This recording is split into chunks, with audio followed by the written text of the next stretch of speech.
Hello, everybody, and welcome to a Facebook Live coming to you from West Virginia. Here's our crew here. I'm Rick Wilson, and we also have. I'm Lida Shepherd. I'm Liz Brunello. I'm JoAnna Vance.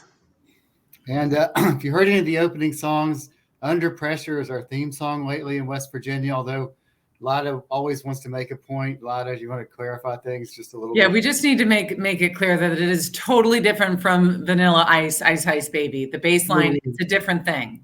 Totally different. So yeah, you can stop. Vanilla Ice was robbed. Yeah, he was ripped off. But anyway, that is our theme song here in West Virginia lately, because through an irony of history, a lot of things like voting rights, like reducing child poverty, child care, climate, is largely coming down to the vote of our Senator, Joe Manchin. And I would just like to say, in fairness, if other states had elected another senator or two, we wouldn't be in this situation. And you know, the funny thing, a lot of people from out of state think he just appeared out of nowhere in February. That's not true. He's been around for a long time, and a lot of us have known and dealt with him for decades.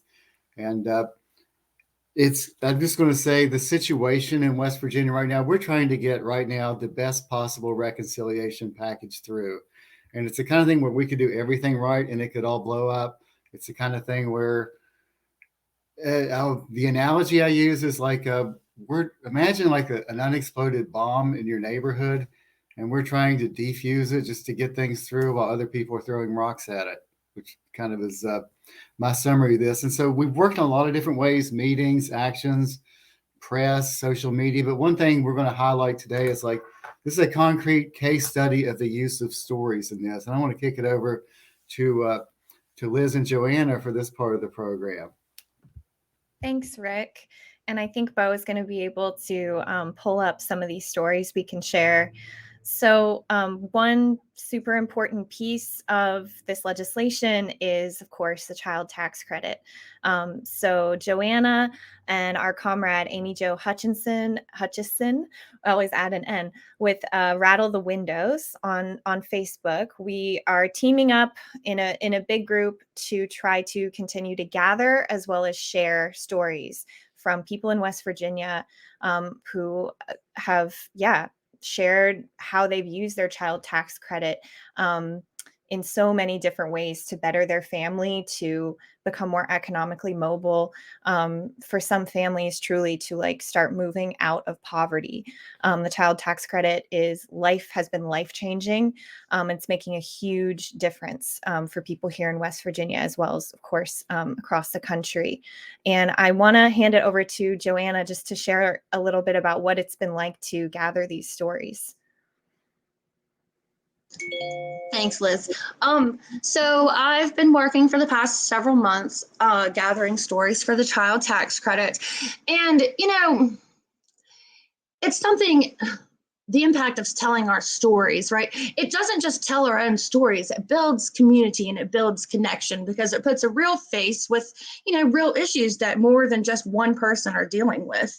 And, you know, it's been really impactful, the people that are sharing their stories about how the child tax credit has helped them, because these are every single day issues that West Virginians all across the state deal with every single day, that other people maybe don't have to deal with. So putting a face and putting a family and putting a story next to an issue like really brings more people together. Yeah, and one reason why we really wanted to use, you know, storytelling virtually as a tactic is because so many of us who have been talking to Senator Manchin for months and months, you know, one thing that we've heard a lot is that their office isn't hearing from like real people or, you know, from individuals impacted by this legislation. We know that's not true, but we also wanted to make sure that we were doing everything we could to better amplify these stories, so that, you know, hopefully, that our lawmakers, that Senator Manchin will be moved by seeing truly, you know, having the child tax credit will continue to be life-changing for West Virginia, and not having work requirements is a key factor in it. And I think we're going to talk a little bit more about that later. Yeah, so a lot of these stories, talk about, right, keeping the lights on, paying utilities, buying tires for a car, getting a safer car. A lot of families, of course, became housing insecure during the pandemic, and this allowed families to afford rent or to move if they had to move to a new place. There's JoAnna and her beautiful family there. Doctor's office copays, food, getting kids ready for school, buying shoes, braces you saw earlier. There's some stories too about, right, being able to give your kids something special too, right? That's not unimportant. Being able to visit your family. So many families were separated, throughout COVID. Poverty keeps family members, from getting together often too. So being able to afford, getting together safely with people. Yeah, so many different stories. We're continuing to collect stories. Bo is going to share a link to a form that we're trying to share as far and wide as we can, so that more people can rattle the windows, is what we're saying, to share their stories, hopefully share pictures of their families if they feel comfortable. We know that this is going to be something that, beyond this critical under pressure period right now, is going to be something that we're going to continue to fight for kind of long term. So I'll stop there and I think hand it over to Lida. Thanks, Liz and JoAnna. And yeah, and I mean, I think it cannot be overstated in this, yes, under pressure situation, that we just are kind of throwing everything we have at making everything we can to influence Manchin and to, hope that he just sort of stays the course to support this entire package.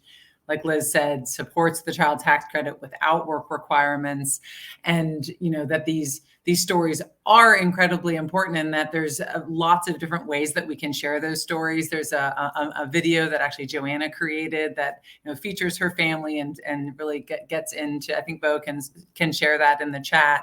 So of course, using social media. One of the things we did more recently, because there is this kind of we're hearing that, we're not hearing enough from people.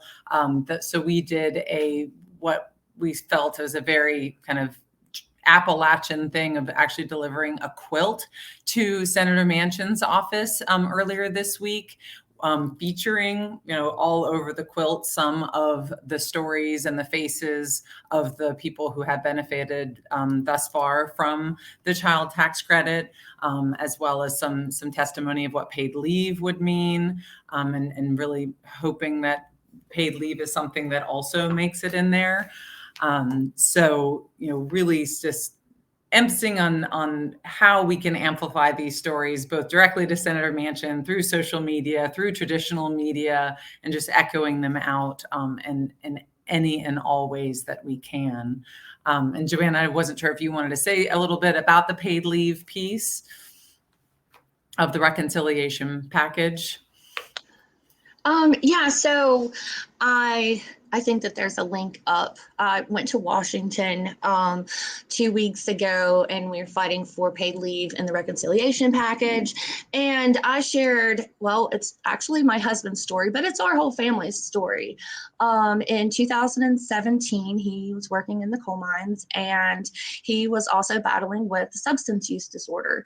And it came to the point that we were like, well, you're either going to go and get help, or we're just not going to do this anymore. And, he chose to go and get treatment, and it was just, 2 weeks, but he didn't have paid leave. So when he came home from treatment, he went from, we lost half of he had to take another job, and we lost over, half of our income.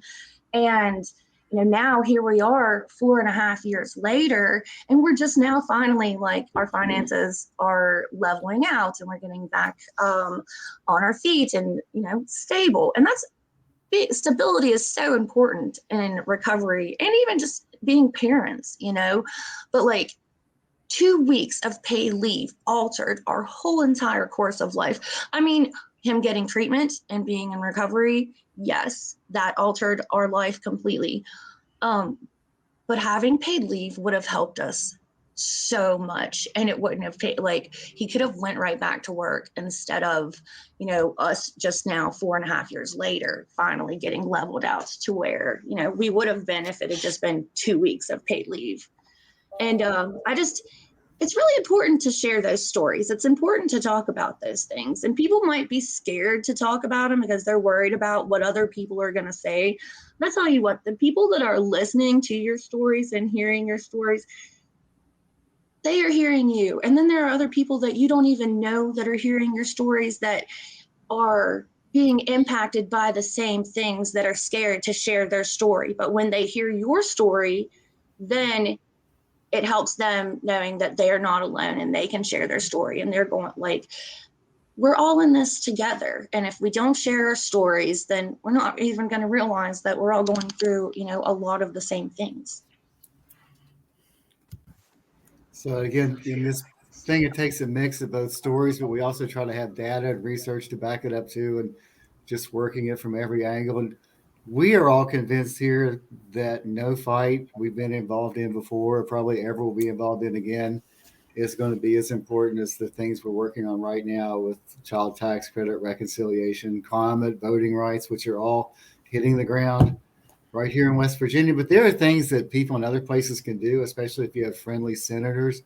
And we've worked with our colleagues in Colorado on this, is to reach out to them and tell them to work their back channels and use all their contacts and friendship and relationships and beer on the houseboat or whatever it takes to encourage our senator and other senators who are wavering to really be strong as possible on this, because opportunities like this don't come along very rarely. The window opens occasionally or may never open again.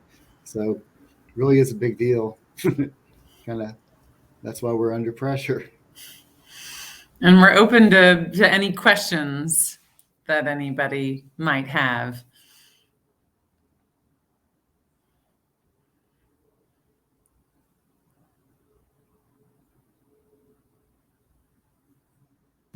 Or we could just listen to more Freddie Mercury too, is another option.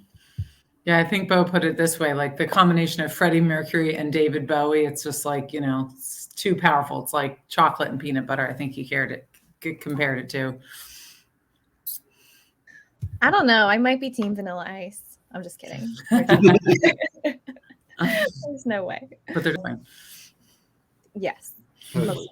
Or we could play Bob Marley and get Divine Blessing on this too as another musical option. And I just want to say, like, if anybody is watching this and you have a story that you want to share, about paid leave, about childcare, about child tax credit, or the Build Back Better agenda, you can email us, and we would love to hear your story and share your story if that's something that you would be willing to do. Okay. Great. Well, thank you everyone for tuning in, and all right, it's coming down to the wire. So coming to you from West Virginia, under pressure. Oh, wait, there is a question. We have a question. That means we have a viewer. Yay! I have to go, but you guys got this. Thank you. And our question is,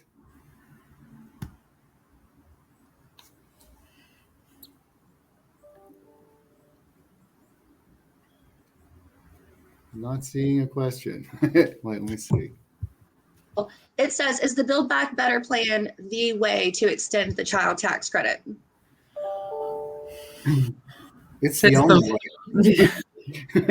I mean, the child tax credit's been around a while, but the American Rescue Plan made it refundable. So families get nearly every family with kids gets, money each month in their pocket. Mm-hmm. And like Columbia University has shown that its child poverty's dropped by 40% already just while it's been in place. So yeah, this is the only way to get it done. We probably won't have a chance to get it done again. And, we expect not to get everything we want. Like today we're scrambling to fight against work requirements, but the fact that they're even talking about work requirements mean that they're not going to kill the whole deal. So we're going to salvage everything we can and then pick it up from there and fight for what's left. Fight another day.